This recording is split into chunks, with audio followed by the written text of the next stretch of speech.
अस्सलाम वालेकुम viewers, hope you all are fine. आज मैं आपको द काइंड्स ऑफ वर्ब बताऊंगी, मतलब वर्ब की कितनी इकसाम है।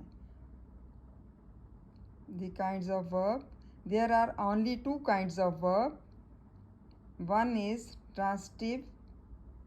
ट्रांसिटिव वर्ब, फेल मुतादी, and second is intransitive verb, फेल लाज़म। मैं आपको आज फेल मुतादी के बारे में बताऊंगी। Transitive verb. If the action denoted by a verb passes over from the subject to the object, it is called a transitive verb. मतलब ये ट्रांसिटिव वर्ब कहलाता है।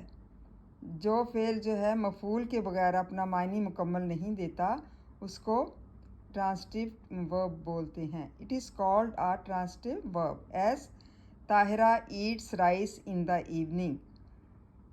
ताहिरा रात को चावल खाती है, शाम में चावल खाती है। अब उर्दू में है फ़ेल की इकसाम। फ़ेल की दो अकसाम हैं, फ़ेल मुताद्दी और फ़ेल लाज़म। वो फ़ेल जो मफ़ूल के बगैर अपना मायनी मुकम्मल नहीं दे सकता, फ़ेल मुताद्दी कहलाता है। जैसे मिसाल के तौर पर, उसने किताब ख़रीदी, उसने ख़त लिखा। Hope you understand about the kinds of the verbs. Thank you so much and Jazakallah khair.